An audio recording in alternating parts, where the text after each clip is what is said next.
आप भली भांति जानते हैं आज है 5 जुलाई 2021। This is 5th of July 2021 and this is history special batch. और आप जानते हैं ये हिस्ट्री स्पेशल बैच है और यहाँ पर हम केवल और केवल बातचीत और चर्चाएं जो करते हैं वो केवल हिस्ट्री के बारे में करते हैं, इतिहास के बारे में करते हैं।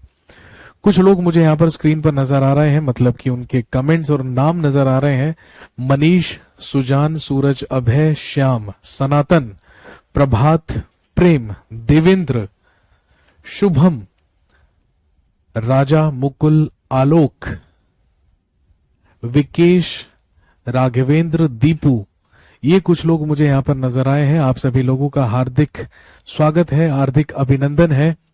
और हिस्ट्री स्पेशल बैच ये है, तो आप सारे के सारे लोग पूरी तरीके से लाइव हैं। This is absolutely live class, यहां पर कुछ भी रिकॉर्डेड नहीं है। दीपू के बाद हमारे साथ जुड़े हैं अनूप, सुमन, संदीप, प्रेरणा, अंकित, आयुष, ज्योति, सत्यम, राम सेवक, पंकज, आयुष, रुपेश, सावन भी आ चुका है भाई। दिल्ली में भी आइए भाई, अगर आप सावन है तो हमें आपका बेसब्री से इंतजार है। अंकुर, अविनाश, विश्वजीत, गौरव और मंजीत, साथ में हमारे साथ गुलजार साहब भी हैं। ममता रानी, मोहम्मद, कुंदन, मनीष, चंद्रभान, सुशांत, गौश, सुषमा यादव, विश्वजीत और अनीता। बस यहां तक मैं नाम पढ़ लेता हूं, अदरवाइज पूरी की पूरी क्लास केवल नाम पुकारने में ही निकल जाएगी। जी, तो आप जानते हैं कि ये हिस्ट्री स्पेशल बैच है और यहां पर हम केवल और केवल किसके बारे में बात करते हैं? हिस्ट्री के बारे में बात करते हैं, केवल और केवल इतिहास के बारे में बात करते हैं। इस बैच में पहली क्लास लाइव होने से पहले भाई, यदि हम आज से पहले के बारे में बात करें तो आप जानते हैं कि आपके एप्लीकेशन में और इस नए हिस्ट्री स्पेशल बैच में कुछ वीडियोस ऑलरेडी अपलोडेड थे। सबसे पहली में इंट्रो वीडियो, जिसमें मैंने इस बैच की अनाउंसमेंट की थी, इस बैच के फायदे बताए थे, नुकसान बताए थे, ये बैच किन किन एग्जाम्स के लिए कारगर है, वो सारी की सारी डिटेल में चीजें आपको उस मैंने वीडियो में बता दी थी। इसके अलावा एक दूसरा जो वीडियो था वो सिलेबस डिस्कशन का था, जिसमें इस बैच में हम क्या क्या चीजें पढ़ने वाले हैं भाई, क्योंकि ये सब चीजों में टाइम वेस्ट मैं लाइव क्लास में नहीं करना चाहता हूं, इसीलिए वो मैंने आपको पहले से ही क्या करवा दिया था, अपलोड करवा दिया था। तो क्या क्या आपका सिलेबस रहेगा, वो सारे के सारे टॉपिक्स और वो सारे के सारे जो यूनिट्स हैं, चैप्टर्स हैं, वो मैंने आपको सिलेबस डिस्कशन वाली क्लास में बताए थे और आपके साथ पूरा का पूरा सिलेबस क्या कर लिया था, डिस्कस कर लिया था। इसके अलावा उसमें एक डेमो था क्लास का, एक क्लास का डेमो भी था, जिसमें हमने बात की थी इंट्रोडक्शन ऑफ हिस्ट्री, जिसमें हमने एक इतिहास का इंट्रोडक्शन किया था, एक इतिहास का वर्णन किया था।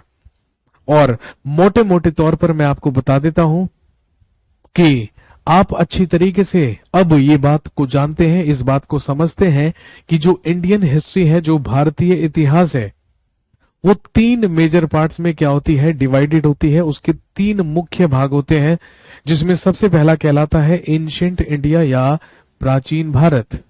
उसके बाद दूसरा पार्ट होता है मेडिवल इंडिया या मध्यकालीन भारत, और फिर तीसरा पार्ट होता है मॉडर्न इंडिया या जिसे आप आधुनिक भारत के नाम से जानते हैं। ये 3 मेजर पार्ट्स हिस्ट्री के हमें पढ़ने होते हैं, जो हम भारतीय इतिहास में क्या करते हैं, कवर करते हैं।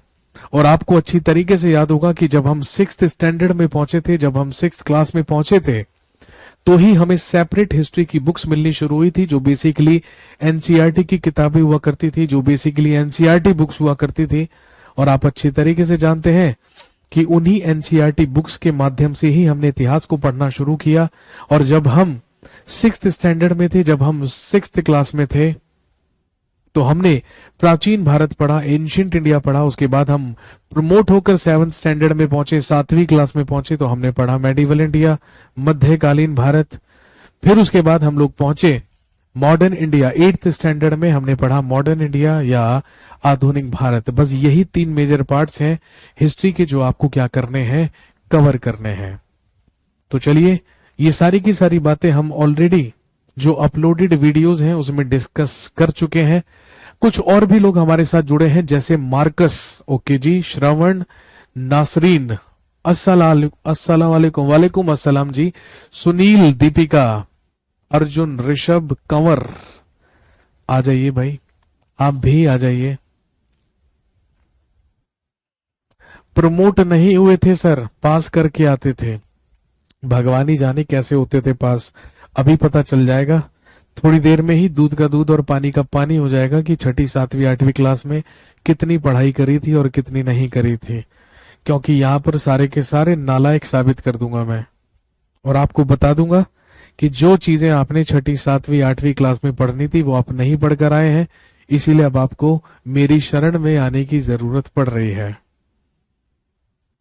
तो आप पास होकर जरूर पहुंच गए हैं अगली कक्षा में, लेकिन आई एम डैम श्योर किसी को याद कुछ नहीं होगा। और आप अच्छी तरीके से जानते हैं, आधे से ज्यादा लोग तो अपनी सौतेली माँ की तरह देखते होंगे हिस्ट्री को, इतिहास को,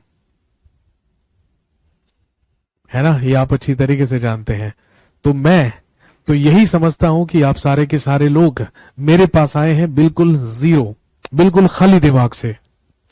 अब आप भाई, बेशक आपने पहले से पढ़ाई कर रखी हो, बहुत अच्छी बात है, हो सकता है पहले से आपका लेवल बहुत बढ़िया हो, ये भी बहुत अच्छी बात है, ठीक है। लेकिन हम लोग बिल्कुल बेसिक से और बिल्कुल शुरुआत से क्या करेंगे, शुरुआत करेंगे ताकि आप लोगों को अंडरस्टैंडिंग है या नहीं है। मैं यही मान के चलूंगा कि अंडरस्टैंडिंग नहीं है, और मुझे खाली दिमागों में क्या करना है, ज्ञान को भरना है या ज्ञान को ऐड करना है। तो हम यही समझते हैं भाई। सर इंग्लिश मीडियम थे, कुछ समझ में नहीं आता था, तब रट लेते थे। चलिए ठीक है भाई, अब हो सकता है कोशिश करेंगे, हो सकता है अब आपको समझ में आ जाए या बात मेरी समझ में आ जाए आपको।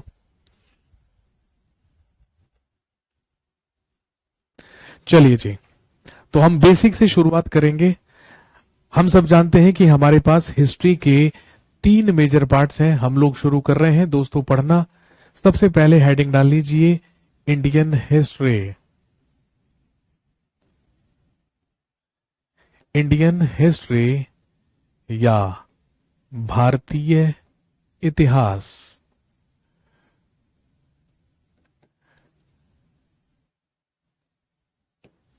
इंडियन हिस्ट्री या भारतीय इतिहास। सर हिस्ट्री समझ नहीं आती, okay sir, is this bilingual class? जी हाँ, बिल्कुल बाइलिंगुअल है। देखिए, इंडियन हिस्ट्री और नीचे मैंने लिखा है भारतीय इतिहास, इसका मतलब है ये बाइलिंगुअल है। Sir Vedic age is culture और सिविलाइजेशन बोथ, यहां पर हम बोथ दोनों की बात करेंगे। Culture is basically a part of civilisation, ये आपको थोड़ी देर में या कुछ क्लासेस में समझ में आ जाएगा।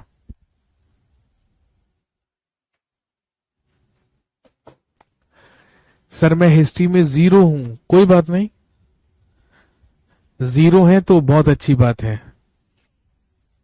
अगर आप जीरो हैं तो सबसे बढ़िया बात है मेरे लिए, क्योंकि आप बहस नहीं करेंगे। जैसा मैं आपको समझाऊंगा, जैसी बातें मैं आपको बताऊंगा, आप चुपचाप से मान लेंगे। चलिए खैर, एनीवेज, तो हम शुरू करने जा रहे हैं दोस्तों इंडियन हिस्ट्री या भारतीय इतिहास, जो कि डिवाइडेड है, आप जानते हैं, 3 मेजर पार्ट्स में, एंशिएंट इंडिया, मेडिवल इंडिया और मॉडर्न इंडिया। तो चलिए हेडिंग डाल लीजिए, सबसे पहले एंशिएंट इंडिया या प्राचीन भारत।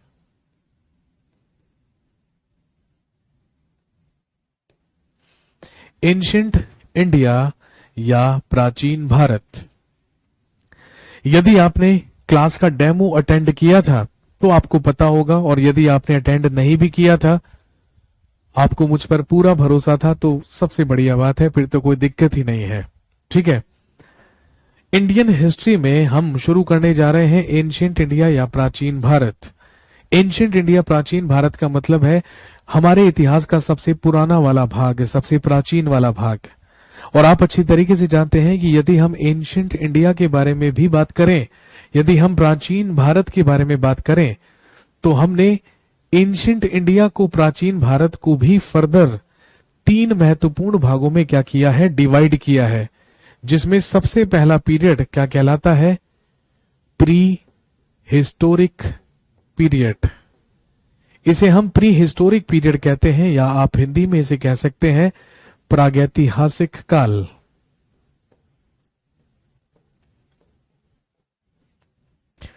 दूसरा कहलाता है प्रोटो हिस्टोरिक पीरियड या आद्य ऐतिहासिक काल। और तीसरा पीरियड कहलाता है हिस्टोरिक पीरियड या ऐतिहासिक काल।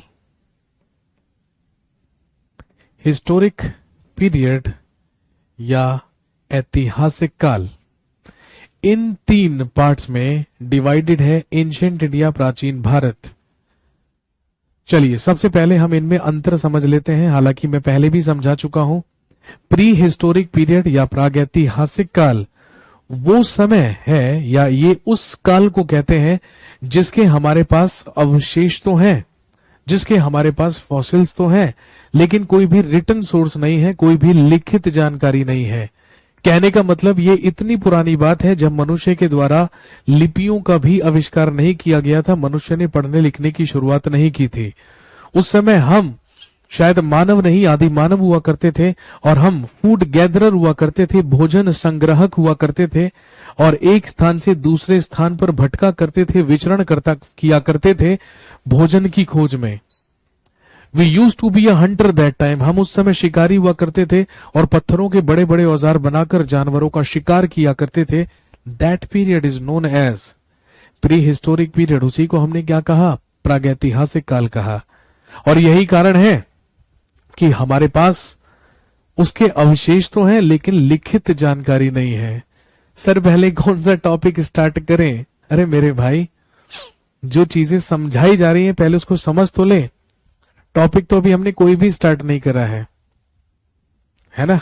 थोड़ी देर में सारी की सारी बातें क्लियर होने लगेंगी। ये जो मन में इतनी ज्यादा व्याकुलता होती है ना, बस इसी व्याकुलता ने नालायक बनाकर रखा है आप लोगों को आज तक। दूसरा पीरियड कहलाता है प्रोटो हिस्टोरिक पीरियड या आद्य ऐतिहासिक काल। और आप अच्छी तरीके से जानते हैं प्रोटो हिस्टोरिक पीरियड या आद्य ऐतिहासिक काल वो समय है, वो काल है जिसके हमारे पास अवशेष भी हैं और लिखित जानकारी भी है, यानी कि रिटन सोर्सेज भी हैं। लेकिन जितने भी रिटन सोर्सेज हमें मिले हैं उन्हें आज तक भी पढ़ने में सफलता हासिल नहीं की गई है, उन्हें आज तक भी आइडेंटिफाई नहीं किया जा सका है। क्यों नहीं किया जा सका? कहने का मतलब प्रोटो हिस्टोरिक पीरियड में मनुष्य के द्वारा लिपियों का आविष्कार तो कर लिया गया था, लेकिन मनुष्य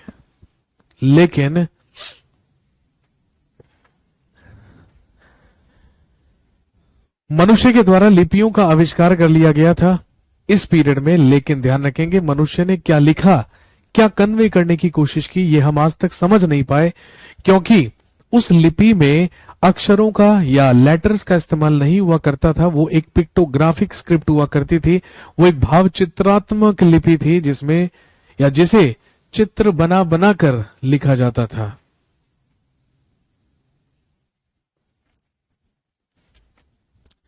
सर पेमेंट 799 रुपए में नहीं हो रहा, इसलिए मैं बैच नहीं ले रहा हूं। बहुत बहुत धन्यवाद आपका, बहुत बहुत आपका धन्यवाद।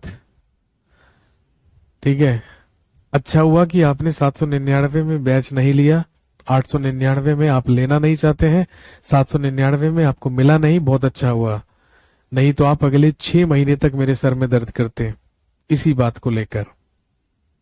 ठीक है, और ये बात यहां पर मुझे कहने का कोई औचित्य नहीं है, कोई लॉजिक नहीं है मेरे भाई। ठीक है ना, सिंपल सी बात है ना, सिंपल सी बात है। एडमिशन शुरू हुए थे परसों से, ठीक है, यानी कि शनिवार से, और मैंने आपको अनाउंस किया था कि शनिवार को शाम को 7 बजे से लेकर रविवार शाम को 7 बजे तक फीस 799 रहेगी, उसके बाद 899 हो जाएगी। ठीक है, अब आपको यदि ऐसा लगता है कि आपको वाकई में मुझसे पढ़ने की जरूरत है, तो फिर आपको ये चीज नजरअंदाज करके बैच ले लेना चाहिए।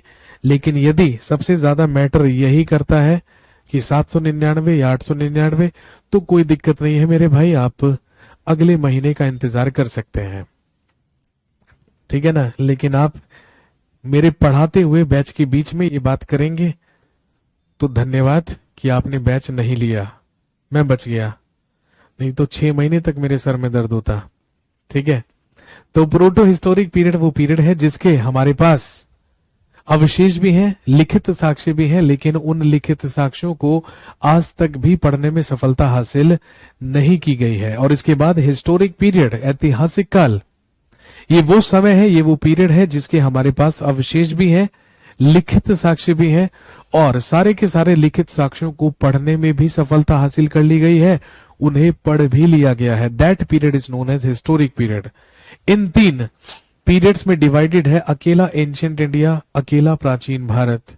लेकिन यदि हम इन तीनों पीरियड्स में से सबसे पुराने पीरियड और सबसे लंबे पीरियड को देखें तो वो कौन सा है? प्री हिस्टोरिक पीरियड, प्रागैतिहासिक काल। इसीलिए this is further divided into 2 ages. इसीलिए इसको 2 युगों में क्या कर दिया गया है? बांट दिया गया है। सबसे पहला दोस्तों कहलाता है स्टोन एज, जिसे आप हिंदी में लिख सकते हैं पाषाण युग,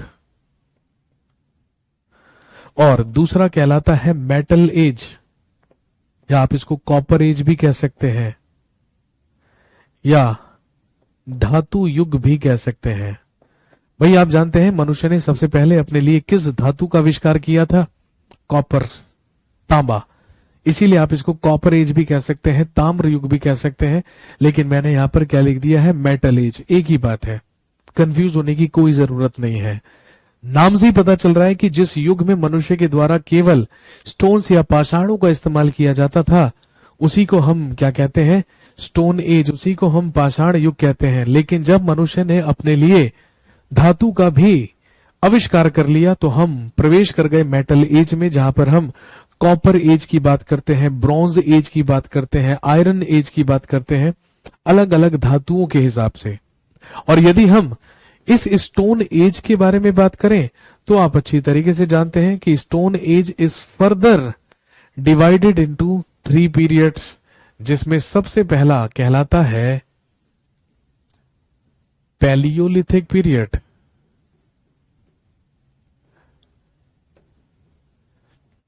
जिसे आप हिंदी में कह सकते हैं पुरापाषाण काल। Second one is known as mesolithic period,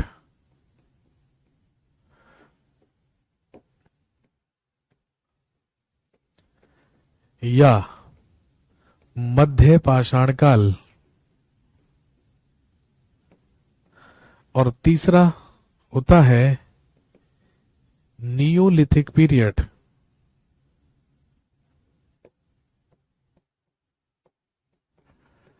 या नव पाषाण काल। पैलियोलिथिक पीरियड, मेसोलिथिक पीरियड और नियोलिथिक पीरियड। पुरापाषाण काल, मध्य पाषाण काल और नव पाषाण काल, इन 3 कालों में, इन 3 पीरियड्स में डिवाइडेड है स्टोन एज, या फिर जिसे आप पाषाण युग यहां पर लिख रहे हैं। लेकिन आपको याद होगा जो डेमो क्लास आप लोगों ने वॉच की थी, जो डेमो वीडियो आपके एप्लीकेशन में अपलोडेड था, उसमें मैंने आपको क्या बताया था? उसमें मैंने आपको बताया था कि हिस्ट्री इज अ टेक्स्ट, इतिहास एक ग्रंथ है जो हमें अतीत में घटित हुई उन घटनाओं के बारे में जानकारी देता है जो निश्चित तौर पर घटित हुई हैं, जो डेफिनेटली हुई हैं, जिनके होने के हमारे पास क्या है? सोर्सेज हैं, हमारे पास साक्ष्य हैं। तो कहने का मतलब जो हमारा इतिहास है वो केवल और केवल किस पर आधारित होता है? साक्ष्यों पर आधारित होता है या सोर्सेज पर आधारित होता है। और क्योंकि हम इतिहास का सबसे पुराना पार्ट पढ़ रहे हैं जो कि है एंशिएंट इंडिया, जो कि है प्राचीन भारत, तो आप अच्छी तरीके से जानते हैं कि पूरा का पूरा प्राचीन भारत मुख्य तौर पर आधारित ही किस पर है? सोर्सेस पर या स्रोतों पर। इसीलिए ध्यान रखेंगे, एंशिएंट इंडिया को शुरू करने से पहले या प्राचीन भारत को शुरू करने से पहले हम सबसे पहले उन सोर्सेस के बारे में जानते हैं, उन स्रोतों के बारे में जानते हैं जिनसे या जहां से हमें जानकारी मिलती है किसके बारे में, एंशिएंट इंडिया के बारे में या प्राचीन भारत के बारे में। तो सबसे पहला टॉपिक एंशिएंट इंडिया में जो हम शुरू करने जा रहे हैं, जो हम पढ़ने जा रहे हैं,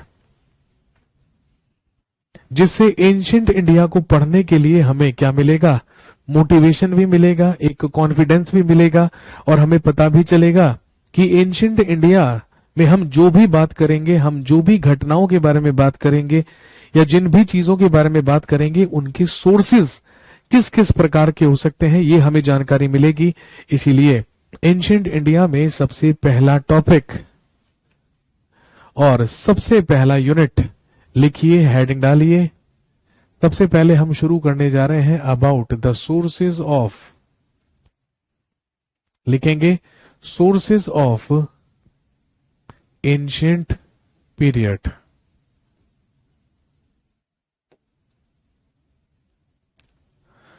सोर्सेज ऑफ एंशिएंट पीरियड या प्राचीन काल के स्रोत। सोर्सेज ऑफ एंशिएंट पीरियड या प्राचीन काल के स्रोत। सर नोट्स कहां से बनाए? बेटे जो सामने पढ़ाया जा रहा है वहीं से बनाओगे नोट्स, ऑब्वियसली। अब पढ़ाई यहां पर करोगे तो नोट्स डीडीएलजे देखकर थोड़ी बनेंगे, नोट्स भी यहीं पर देखकर बनेंगे ना। चलो समझ लीजिए नोट्स कैसे बनाने हैं, ठीक है। जो भी चीज मैं बोर्ड पर लिखूंगा वो अति महत्वपूर्ण है, वो मोस्ट इंपॉर्टेंट है, वो आपको नोट करना ही करना है एज इट इज, अपनी नोटबुक में, अपने रजिस्टर में, अपने जर्नल्स में, या जिसका भी आप इस्तेमाल कर रहे हैं, ठीक है।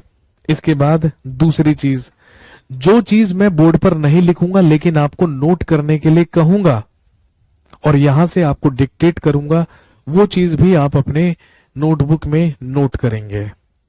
लेकिन जो चीज मैं आपको यहां पर केवल एक्सप्लेन कर रहा हूं, केवल आपको यहां पर कहानी बता रहा हूं या केवल आपको यहां पर कॉन्सेप्ट दे रहा हूं, वो सारी की सारी चीजें केवल सुनने के लिए है, आप उसको लिखने की आपको आवश्यकता नहीं है। लेकिन अगर आप चीते हैं, अगर आप चीते की चाल और बाज की नजर रखते हैं, तो मेरे द्वारा कही गई हर बात को आप नोट कर लीजिए अपनी लैंग्वेज में, अपनी भाषा में। लेकिन आप जो भी नोट्स प्रिपेयर करें, ठीक है, वो आपकी अपनी लैंग्वेज और अपनी भाषा में होनी चाहिए। मेरी तरफ से आपको इंग्लिश और हिंदी दोनों में बात बता दी जाएगी, लेकिन ठीक है, आप लोग अपने हिसाब से अपनी भाषा में ही क्या करेंगे, नोट्स प्रिपेयर करेंगे। और आगे से ये सवाल नहीं करेंगे कि नोट्स कैसे बनाने हैं, क्योंकि यदि हिस्ट्री स्पेशल के स्टूडेंट ऐसा पूछेंगे कि नोट्स कैसे बनाने हैं, तो फिर आपको हिस्ट्री स्पेशल से निकालकर दोबारा से स्कूल के बैच में डाल दिया जाएगा। तो पहले आपको छठी क्लास पढ़ाई जाएगी, दोबारा से छठी, सातवीं, आठवीं, फिर आपसे कहा जाएगा कि हिस्ट्री स्पेशल पढ़ने आओ। अरे भाई ग्रेजुएट लेवल की तैयारी कर रहे हो, आईएएस पीसीएस बनने के सपने दिखा रखे हैं घर वालों को, और ये पूछ रहे हो कि नोट्स कैसे बनाने हैं? लानत है। बताओ जी, सुषमा यादव कह रही हैं क्या ये यूपीएससी के लिए सफिशिएंट है? अब आप खुद सोचिए, आप तैयारी यूपीएससी की कर रहे हैं और टीचर से पूछ रहे हैं कि नोट्स कैसे बनाने हैं।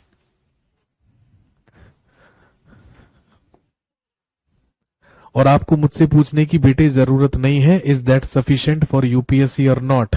यदि आपने यूपीएससी की वेबसाइट खोलकर यूपीएससी का सिलेबस देखा होता और मेरे लिखवाए हुए सिलेबस से उसको मैच किया होता, तो आपको पता चल जाता कि ये यूपीएससी के लिए सफिशिएंट होगा या नहीं होगा, ठीक है। और मैं कभी भी किसी भी चीज को सफिशिएंट नहीं मानता हूं, मैं हमेशा, ठीक है, उसे यूजफुल मानता हूं। तो मैं ये नहीं कह रहा हूं कि this is sufficient for UPSC, but definitely that will be useful for UPSC. ये यूजफुल होगा, जरूर होगा यूपीएससी के लिए। लेकिन मैं अपने मुंह से कभी ऐसा नहीं कहूंगा कि बस आप ये पढ़ लीजिए और इसके अलावा सारी की सारी दिन दुनिया छोड़ दीजिए। तो आप आईएएस ऑफिसर बन जाएंगे। आप आईएएस ऑफिसर अपनी मेहनत से बनेंगे, मेरे गाइडेंस से बनेंगे। मैं आपको गाइड करूंगा, आप घर पर मेहनत करेंगे तो यूपीएससी क्वालिफाई होगा।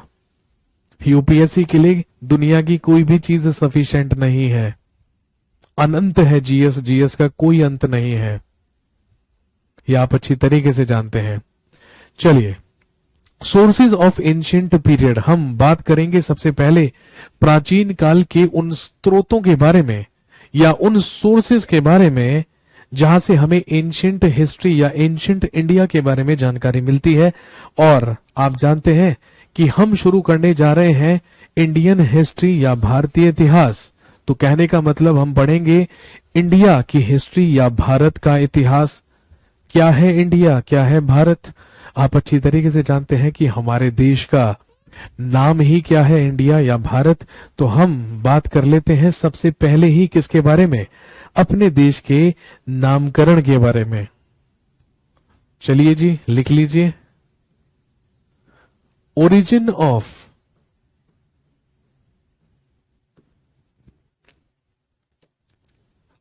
ऑफ द नेम ऑफ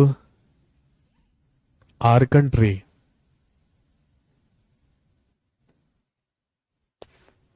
या आप लिख सकते हैं हमारे देश के नाम की उत्पत्ति।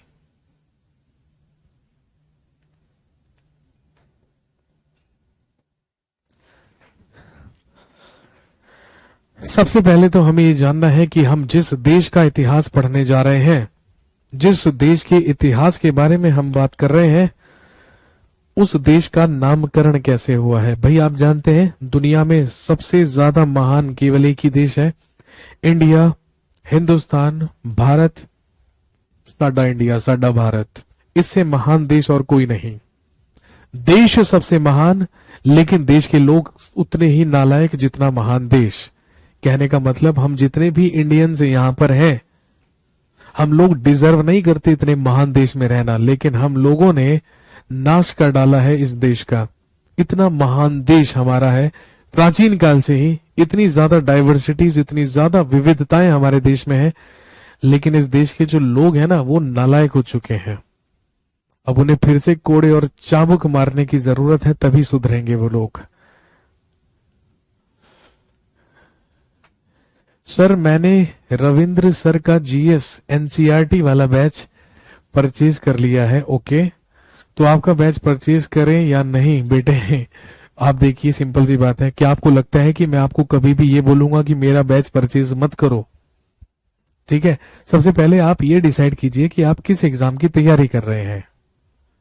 ठीक है, आप किस एग्जाम की तैयारी कर रहे हैं, सबसे पहले तो आप ये चीज डिसाइड कीजिए। और सबसे मेन चीज और सबसे महत्वपूर्ण चीज, आप मुझे खुद एक बात बताइए, ठीक है, एनसीईआरटी के बैच से आपका क्या मतलब है? क्या होता है एनसीईआरटी का बैच, बताइए। क्या छठी क्लास से लेके 8वीं 10वीं 12वीं क्लास तक की जो एनसीईआरटी की किताबें हैं, ठीक है, उनके लिए भी आपको क्लास करने की जरूरत पड़ेगी? आप खुद सोचिए भाई। अरे एनसीईआरटी की किताबें इतनी सरल भाषा में लिखी हैं छठी 7वीं 8वीं क्लास की, कि आप बच्चों, है ना, आप इतने बड़े हो चुके हैं, आप ग्रेजुएट लेवल पर पहुंच चुके हैं। ठीक है, आप उसको पढ़ेंगे, आपको पढ़ते ही सारी की सारी चीजें समझ में आ जाएंगी। ठीक है, लेकिन देखिए, मैं आपको कभी नहीं कहूंगा कि आप मेरा बैच लीजिए। आप पहले ये एनालाइज कीजिए कि आप किस एग्जाम की तैयारी कर रहे हैं। उस एग्जाम के लिए यदि आपको ऐसा लगता है कि आपको मेरे बैच की जरूरत पड़ेगी या मेरा बैच आपको मदद करेगा, तो आप मेरा बैच डेफिनेटली परचेज कर सकते हैं। Most welcome. लेकिन सिर्फ इसलिए नहीं कि यार बाकी लोग कर रहे हैं तो मैं भी ले लेते हूं या मैं भी ले लेता हूं, ऐसा नहीं। ठीक है, तो आप पहले सिर्फ ये डिसाइड कीजिए कि आप किस एग्जाम की तैयारी कर रहे हैं, और ये किस किस एग्जाम के लिए है ये मैं आपको पिछली वीडियो में बता चुका हूं। ठीक है ना, तो सिंपल सी बात है, इतना ज्यादा आपको कंफ्यूज होने की जरूरत नहीं है। हम बात कर रहे हैं उस देश के नाम की उत्पत्ति के बारे में, उस देश के नेम के ओरिजिन के बारे में जिसमें हम रहते हैं, क्योंकि हम पढ़ने वाले हैं भारत का इतिहास, इंडिया की हिस्ट्री। तो हम बात करते हैं सबसे पहले अपने देश के ही नाम की उत्पत्ति के बारे में। सबसे पहला नाम दोस्तों, आप जानते हैं the oldest name of our country. आप सब जानते हैं कि हमारे देश का जो प्राचीनतम नाम है वो क्या है? हमारे देश का सबसे पुराना नाम है आर्यवर्त।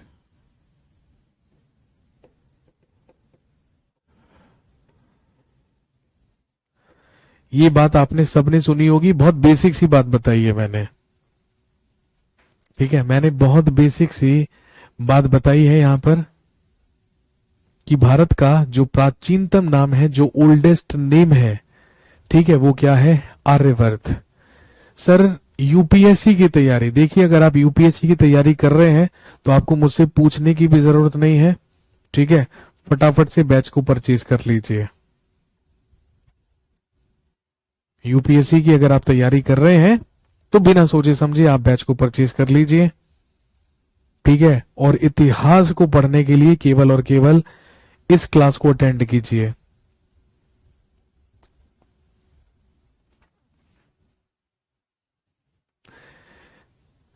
हमारे देश का ओल्डेस्ट नेम या प्राचीनतम नाम क्या है? आर्यवर्त। और आप जानते हैं कि ये जो हमारे देश को नाम मिला है ये किसके द्वारा दिया गया है? ये आर्यंस के द्वारा दिया गया है। आप अच्छी तरीके से जानते हैं ईसा के जन्म से लगभग 1500 साल पहले यानी कि 1500 बीसी में हमारे देश में आगमन हुआ किसका? आर्यंस का या आर्यों का। और हम सब जानते हैं कि ऐसा माना जाता है कि जो आर्यंस थे वो हमारे देश में कहां से आए थे? सेंट्रल एशिया से या मध्य एशिया से आए थे।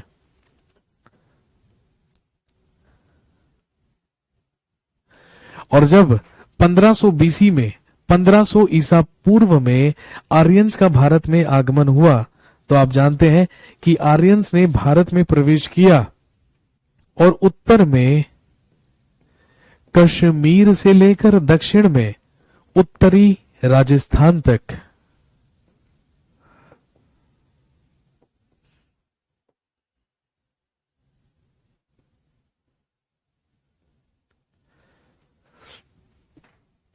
उत्तर में कश्मीर से लेकर दक्षिण में उत्तरी राजस्थान तक और पश्चिम में अफगानिस्तान से लेकर और पूर्व में वेस्टर्न गंगा बैंक तक या पश्चिमी गंगा तट तक, इस पूरे के पूरे भूभाग पर अधिकार किया किसने? आर्यंस ने या आर्यों ने। ध्यान रखेंगे भारत में आर्यंस का जो स्ट्रेच रहा या जो आर्यंस का विस्तार रहा वो कहां से कहां तक रहा? उत्तर में कश्मीर से लेकर दक्षिण में उत्तरी राजस्थान तक, पश्चिम में अफगानिस्तान से लेकर पूर्व में पश्चिमी गंगा तट तक का जो क्षेत्र था उस पर आकर अधिकार कर लिया किसने? ध्यान रखेंगे आर्यंस ने। और इसी भूभाग पर अधिकार करके इसी को नाम दिया गया आर्यवर्त। कहने का मतलब हमारा नॉर्थ और नॉर्थ वेस्ट इंडिया ही क्या कहलाता था? आर्यवर्त कहलाता था।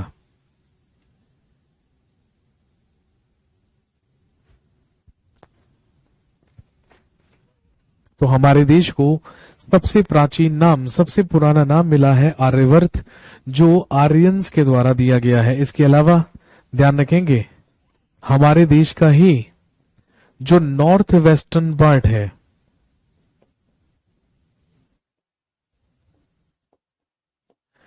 या उत्तर पश्चिमी भाग है, इसी को क्या कहा जाता था? यही कहलाता था सप्त सैंधव। इसी को कहा जाता था सप्त सैंधव। और आप जानते हैं कि हमारे देश का सबसे पुराना नाम ही क्या कहलाता है? आर्यवर्त कहलाता है। मैं सीजीएल की प्रिपरेशन कर रहा हूं, ओके, बट मुझे डीप में पढ़ना है क्योंकि मुझे हिस्ट्री बहुत ज्यादा पसंद है। बस भाई, अच्छी बात है, फिर तो आप सही जगह पर हैं। इसमें कहां से दिक्कत आ गई? आर्यवर्त की उत्पत्ति कहां से हुई? आर्यवर्त नहीं, आर्यंस बेटे। आर्यंस की जो उत्पत्ति है वो सेंट्रल एशिया से मानी जाती है। हालांकि देखो, अलग अलग लोगों ने इसके अलग अलग मत दिए हैं। जब हम पढ़ेंगे ना वैदिक पीरियड, वैदिक काल, वहां पे हम बात करेंगे आर्यों की उत्पत्ति कहां से हुई, कहां किन किन लोगों ने इन्हें कहां कहां का माना। इसके बाद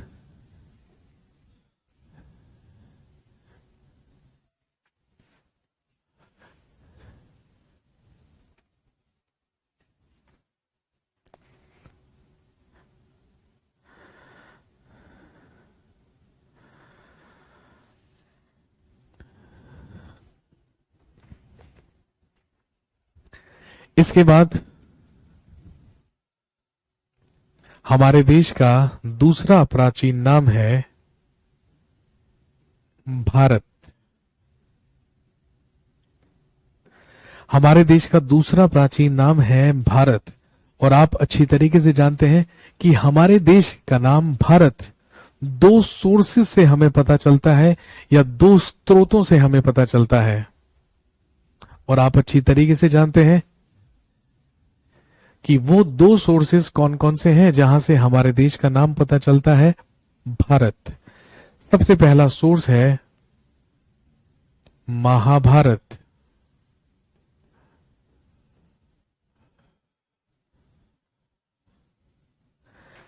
भाई, आप अच्छी तरीके से जानते हैं कि महाभारत में ही, या महाभारत में ही जिक्र किया गया किसका? दुष्यंत और शकुंतला का। महाभारत से हमें जानकारी मिलती है कि दुष्यंत और उसकी पत्नी शकुंतला का ही एक पुत्र हुआ जिसका नाम था भरत, और जो बड़ा होकर क्या कहलाया? सम्राट भरत कहलाया। भाई, दुष्यंत और शकुंतला का ही एक पुत्र हुआ जो बड़ा होकर प्रसिद्ध हुआ सम्राट भरत के नाम से। और महाभारत से हमें जानकारी मिलती है कि सम्राट भरत के नाम पर ही हमारे देश को क्या कहा गया? भारतवर्ष कहा गया।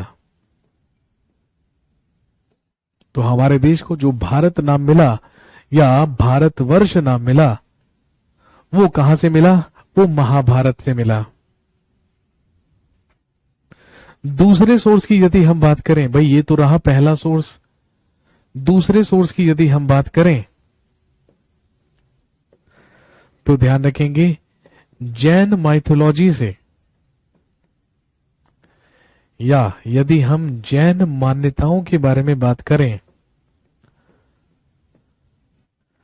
तो आप जानते होंगे, हम पढ़ेंगे भी कि जैन धर्म में 24 धर्म गुरु हुए हैं जिन्हें जैन धर्म के 24 तीर्थंकर कहा जाता है। और जैन माइथोलॉजी के अनुसार जैन धर्म के प्रथम तीर्थंकर या फर्स्ट तीर्थंकरा कहलाते हैं ऋषभदेव।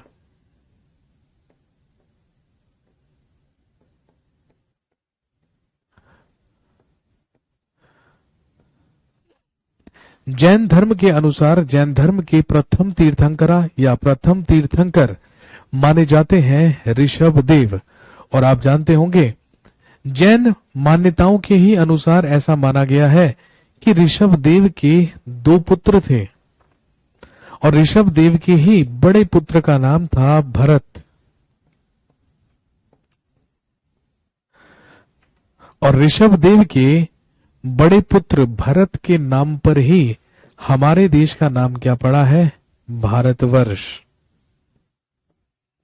अब आप सोचेंगे कि एक ही चीज के 2 सोर्स कैसे हो सकते हैं, या 2 कॉन्सेप्ट कैसे हो सकते हैं। तो यहां पर आपको केवल और केवल इतनी सी बात समझनी है कि हिंदू माइथोलॉजी के अनुसार या हिंदू मान्यताओं के अनुसार महाभारत काल के दुष्यंत और शकुंतला के पुत्र सम्राट भरत के नाम पर ही हमारे देश का नाम क्या पड़ा है? भारतवर्ष पड़ा है।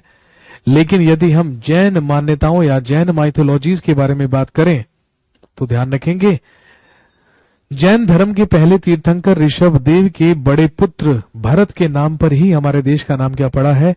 भारतवर्ष पड़ा है। ऋषभ देव के दूसरे पुत्र हुआ करते थे गोमटेश्वर। नाम सुना होगा आपने गोमटेश्वर का।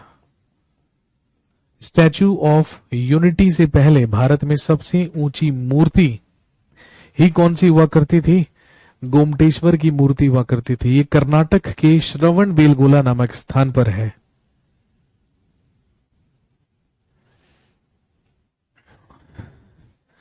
तो हमने बात कर ली भारत के सबसे प्राचीन नाम के बारे में, जो रहा आर्यवर्त।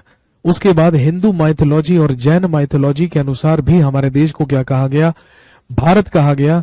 लेकिन दोनों के सोर्सेज अलग अलग है। हिंदू ऐसा मानते हैं कि दुष्यंत और शकुंतला का पुत्र था सम्राट भरत, जिसके नाम पर हिंदुस्तान का नाम या हमारे देश का नाम क्या पड़ा है? भारतवर्ष पड़ा है। लेकिन उधर जैन ऐसा मानते हैं कि जैन धर्म के प्रथम तीर्थंकर ऋषभ देव के पुत्र हुए हैं सम्राट भरत, जिनके नाम पर हमारे देश का नाम क्या पड़ गया? भारत वर्ष पड़ गया। नेक्स्ट, अगला नाम।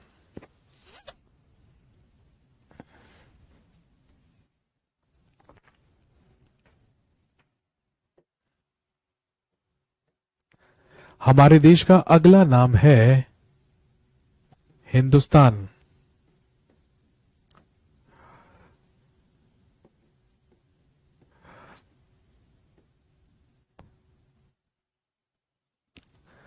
और आप अच्छी तरीके से जानते हैं कि हमारे देश को हिंदुस्तान नाम कैसे मिला।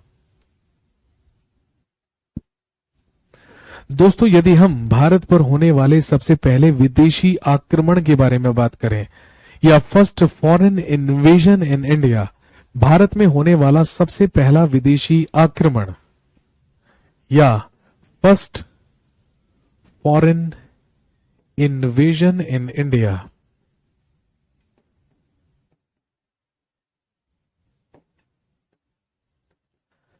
भारत में प्रथम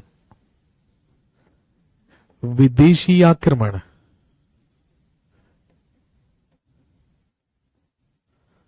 भारत पर होने वाले जो सबसे पहली विदेशी आक्रमण के बारे में हमें जानकारी मिलती है, वो आप अच्छी तरीके से जानते हैं। वो कहां से मिलती है? ऐसा माना जाता है कि भारत पर होने वाला सबसे पहला विदेशी आक्रमण, सबसे पहला फॉरेन इन्वेजन, कोई कह रहा है कि अरब से हुआ था, कोई कह रहा है महमूद गजनवी ने किया था, कोई लिख रहा है मोहम्मद गौरी ने किया था। चलिए, आपके उत्तरों से ही हमें पता चल रहा है कि आपकी कहानी वाकई में बहुत ज्यादा खतरे में है। भारत पर होने वाला सबसे पहला विदेशी आक्रमण हुआ लगभग 518 बीसी में, यानी कि ईसा के जन्म से लगभग 518 साल पहले। और दोस्तों, ध्यान रखेंगे, भारत पर होने वाला जो सबसे पहला विदेशी आक्रमण था, ये कहां से हुआ था? पर्शिया से हुआ था। पर्शिया का मतलब फारस, और आप जानते हैं ईरान को ही पहले क्या कहा जाता था? फारस या पर्शिया कहा जाता था। और ध्यान रखेंगे, एक पर्शियन रूलर जिसका नाम था डेरियस फर्स्ट या डेरियस प्रथम, जिसे हम दारा प्रथम भी कहते हैं, जो कि किस डायनेस्टी का था? He was the ruler of हखामनी डायनेस्टी। ये पर्शिया के या ईरान के हखामनी वंश का शासक था। और इसी हखामनी वंश के शासक डेरियस प्रथम ने या डेरियस फर्स्ट ने ही भारत पर सबसे पहला विदेशी आक्रमण किया था। कहने का मतलब कि भारत पर सबसे पहले विदेशी आक्रमणकारी कौन थे? पर्शियंस यानी कि फारसी लोग। फारसी का मतलब ईरानी लोग। ईरान के लोगों ने ही भारत पर सबसे पहला विदेशी आक्रमण किया था। ईरान में एक वंश चलता था, हखामनी डायनेस्टी, हखामनी वंश। और इसी हखामनी वंश का ही एक राजा हुआ करता था साइरस। उसी साइरस का पुत्र हुआ करता था डेरियस फर्स्ट या दारा प्रथम, जो भारत पर अटैक करने वाला सबसे पहला विदेशी माना जाता है, सबसे पहला फॉरेनर माना जाता है। और दोस्तों ध्यान रखेंगे, कहने का मतलब ये जो हिंदुस्तान नाम हमें मिला है, ये किससे मिला है? ये पर्शियंस से मिला है। भाई आप अच्छी तरीके से जानते हैं कि हम सिंधु नदी के पार रहा करते थे, हमारी सबसे पूजनीय और पवित्र नदी। भाई आप जानते हैं सबसे महत्वपूर्ण और पूजनीय नदी मानी जाती थी सिंधु। हालांकि वैदिक काल में तो सरस्वती को सबसे ज्यादा पवित्र नदी बताया गया है, लेकिन एक हमारी महत्वपूर्ण नदी हुआ करती थी सिंधु नदी, इंडस।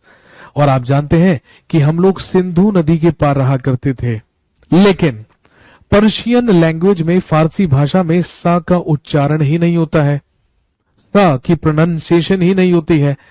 इसीलिए जो पर्शियन लोग थे, जब उन्होंने भारत में सबसे पहला विदेशी आक्रमण किया, तो इन्हीं पर्शियंस के द्वारा, इन्हीं फारसियों के द्वारा हमारी सिंधु नदी को क्या कहा गया? इंदु।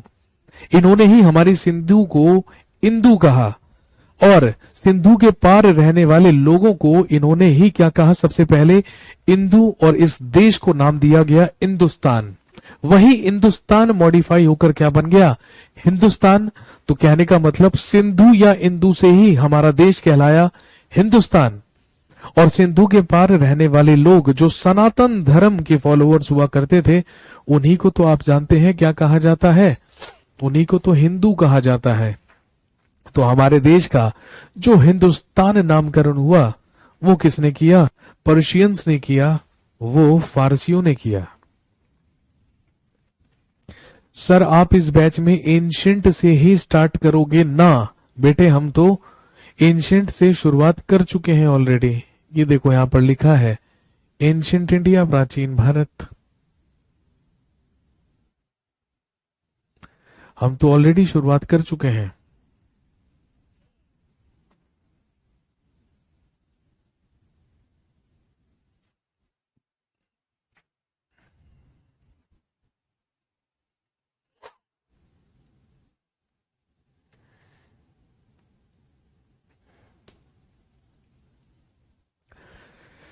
चलिए फिर अब समझते हैं अगले नाम की उत्पत्ति। हमारे देश का अगला नाम है इंडिया।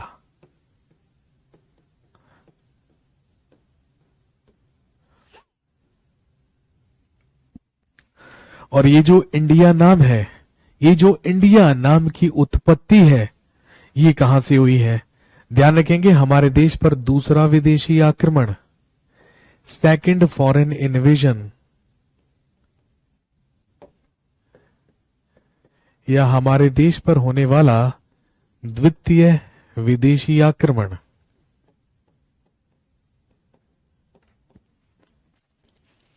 किया गया किसके द्वारा? ग्रीक्स के द्वारा या यूनानियों के द्वारा।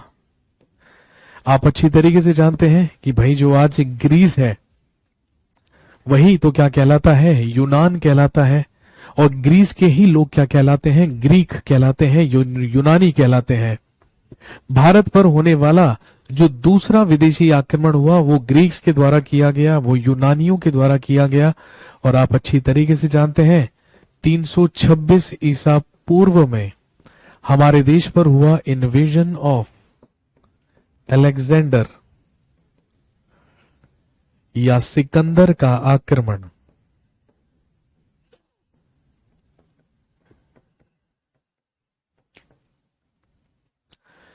ग्रीस में या यूनान में ही एक जगह हुआ करती थी जिसका नाम था मैसेडोनिया, या जिसे मकदूनिया कहा जाता था।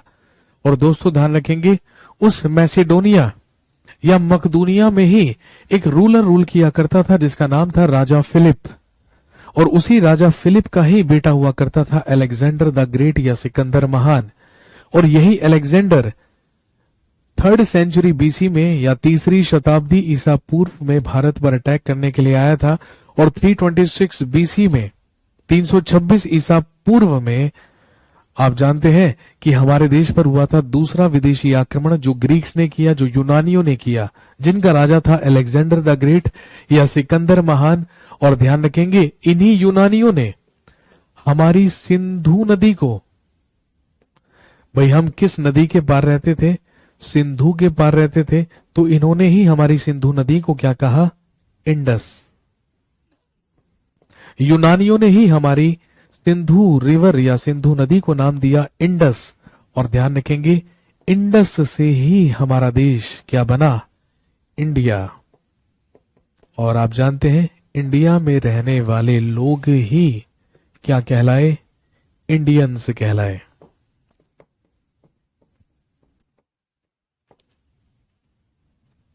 तो सबसे पहले आर्यों ने हमारे देश को कहा आर्यवर्त, ठीक है। उसके बाद महाभारत और जैन माइथोलॉजी से हमारे देश का नाम पड़ा भारत या भारतवर्ष।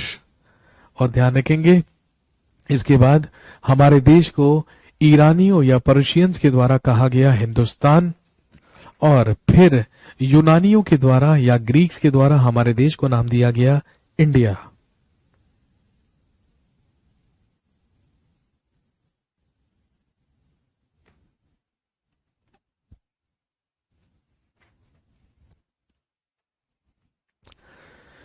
सर ये बीसी का टाइम समझ में नहीं आता। सर बीसी और एडी में डिफरेंस बता दीजिए। ओके सर, बीसी और सीई का मतलब बता दीजिए। बेटे जो सबसे पहली इंट्रोडक्शन क्लास पढ़ी हुई है ना ऑलरेडी, आज इस क्लास के बाद उसे वॉच कीजिएगा। उसमें मैंने आपको अच्छी तरीके से बताया है कि बीसी, एडी, सीई में डिफरेंस क्या है और इनका इस्तेमाल किस तरीके से करना है। ठीक है, अब सबसे बड़ी गलती तो आप लोग खुद ही कर लेते हैं कि भाई जब आप नए बैच में आए हैं क्लास लेने के लिए, तो उससे पहले जो उसमें इंट्रोडक्टरी वीडियोस डाली गई हैं आप उनको वॉच जरूर कीजिए, क्योंकि आप लोग यहां पर आकर जो क्वेरीज करते हैं, जो डाउट्स पूछते हैं, जो सवाल करते हैं, उन सभी के उत्तर हमने पहले से ही दिए होते हैं उन वीडियोस में, क्योंकि हमें पता है कि आप लोग ये सवाल करेंगे। तो एक बार आप उसे वॉच कीजिएगा, वहां से आपको बीसी, एडी, सीई इन सब के बारे में आपको जानकारी मिल जाएगी। और यदि फिर भी समझ में ना आए तो आप अगली क्लास में पूछ लीजिएगा।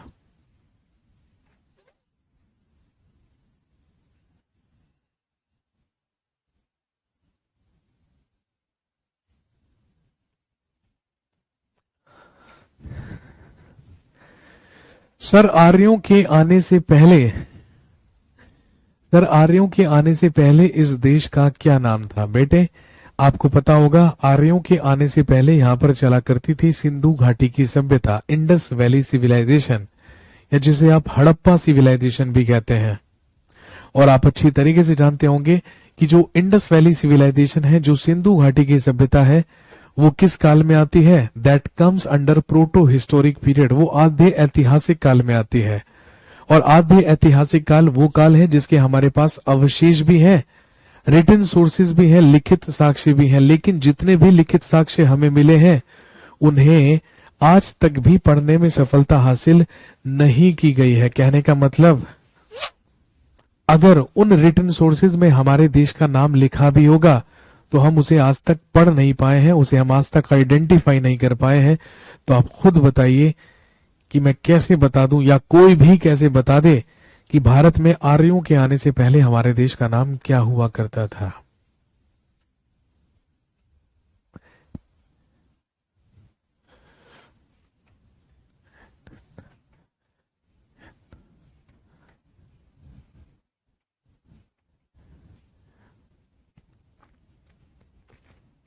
इसके बाद कुछ और नाम से भी हमारे देश को बुलाया जाता है, ये आप अच्छी तरीके से जानते हैं। जैसे हमारे देश को कहा जाता है जम्बू द्वीप,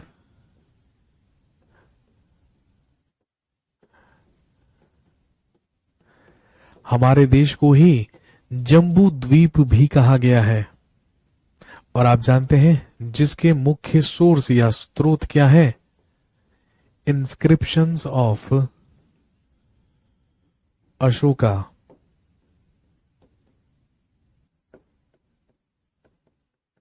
या अशोक के अभिलेख।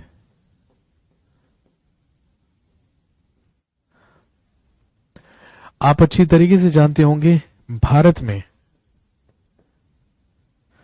प्राचीनतम अभिलेख ही किसके माने जाते हैं?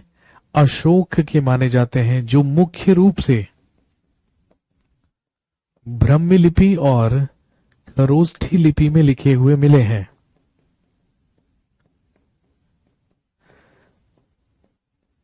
अब आप पूछेंगे सर अभिलेख क्या होते हैं, इंस्क्रिप्शन से क्या होते हैं?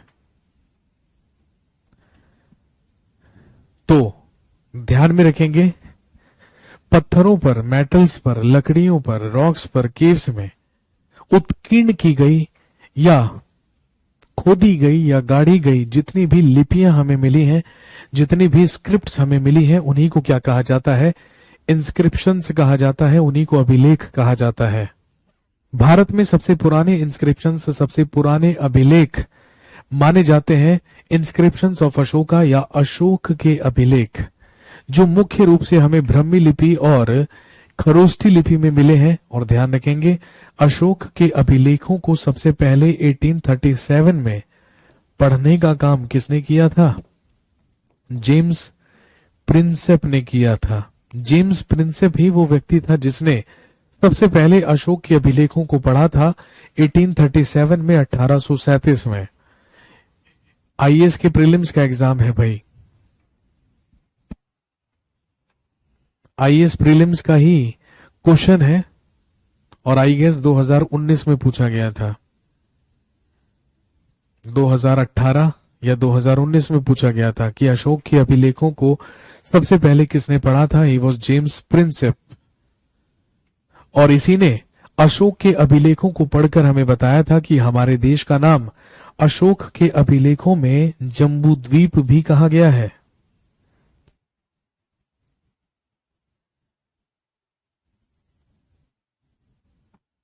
इसके अलावा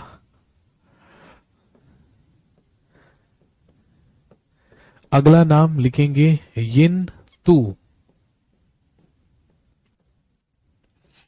हमारे देश का एक और नाम है यिन तू, जिसके महत्वपूर्ण सोर्स हैं चाइनीज ट्रैवलर्स।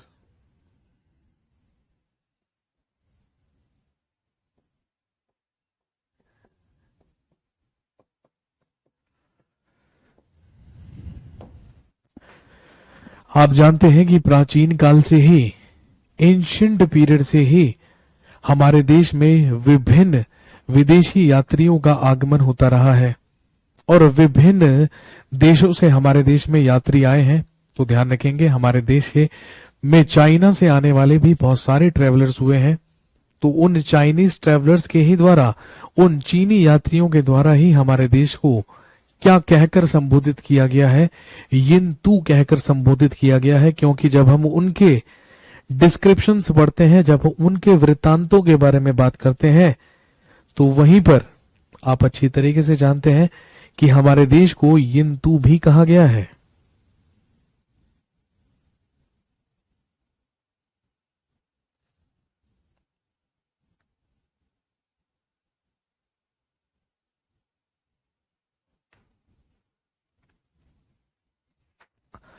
इसके अलावा आप जानते हैं कि हमारे देश को और भी कई नामों से जाना गया है। जैसे हमारे देश को गोल्डन स्पैरो भी कहा जाता था, सोने की चिड़िया भी कहा जाता था। जब 8th सेंचुरी में, जब 8वीं शताब्दी में हमारे देश में मुस्लिम इन्वेजन्स होने शुरू हुए या मुस्लिम आक्रमण होने शुरू हुए, तो ध्यान रखेंगे अरब और तुर्क के वो शासक जो यहाँ पर केवल और केवल लूटपाट करने के उद्देश्य से और यहाँ से स्वर्ण लूटने के उद्देश्य से हिंदुस्तान में आया करते थे, वही कहा करते थे इसे सोने की चिड़िया, गोल्डन स्पैरो। क्योंकि आप जानते हैं यहाँ पर अपार गोल्ड, अपार सोना भरा होता था, जिसकी लूट करने के उद्देश्य से ही यहाँ पर अलग अलग मुस्लिम इन्वेडर्स आया करते थे।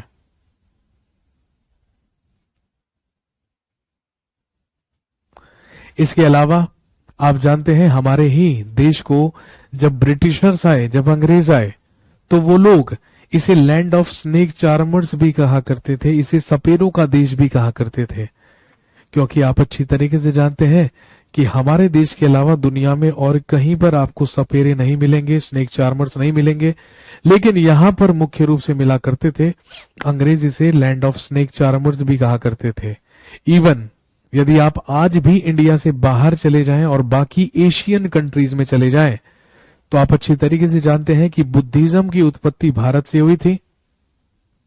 बुद्धिज्म या बौद्ध धर्म की उत्पत्ति भारत से हुई थी, लेकिन अब भारत में बुद्धिज्म लगभग समाप्त होने के कगार पर है, ये आप जानते हैं। लेकिन बौद्ध धर्म का प्रचार प्रसार भारत से बाहर अन्य जो एशियन कंट्रीज हैं वहां पर ज्यादा है। और यही कारण है कि जो हमारे देश में आने वाले एशियन टूरिस्ट हैं, वो सबसे ज्यादा उनके लिए जो सेंटर ऑफ अट्रैक्शन होते हैं वो वही जगहें होती हैं जिन्हें पिलग्रिम्स माना जाता है बुद्धिज्म में, या जिन्हें तीर्थ स्थान माना जाता है बौद्ध धर्म का।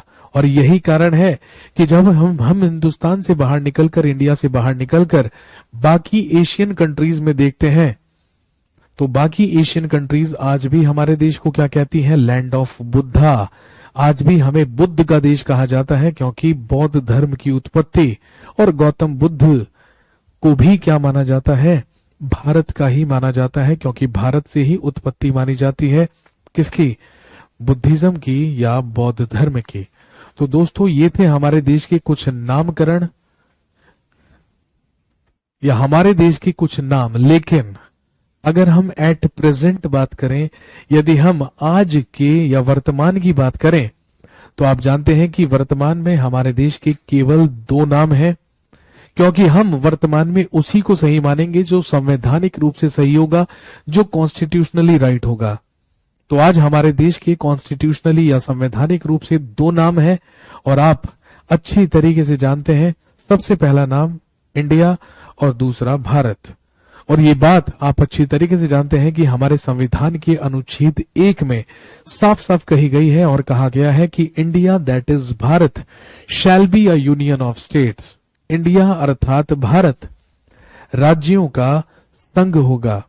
ये बात पहले ही आर्टिकल में है, और पहले ही आर्टिकल से हमें पता चलता है कि संवैधानिक रूप से हमारा देश केवल इंडिया और भारत कहलाता है, ना ही हिंदुस्तान, ना ही आर्यवर्त, ना ही जम्बू द्वीप, ना ही यंतु, ना ही सोने की चिड़िया, ना ही सपेरों का देश, कुछ भी नहीं।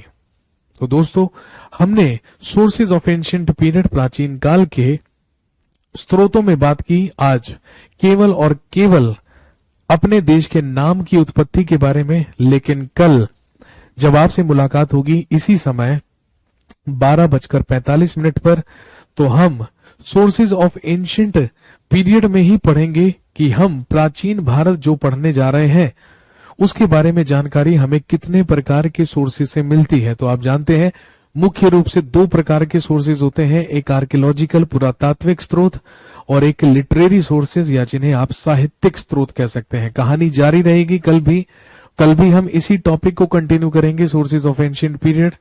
तो कल आपसे दोबारा मुलाकात होती है, सेम टाइम सेम जगह। तब तक के लिए शुक्रिया, धन्यवाद, and very very thankful for attending this session. Sir, आप पॉलिटी भी पढ़ाते हो? जी हाँ, मैं पॉलिटी भी पढ़ाता हूं। मेरे पॉलिटी स्पेशल का बैच भी 15 जून से शुरू हुआ था।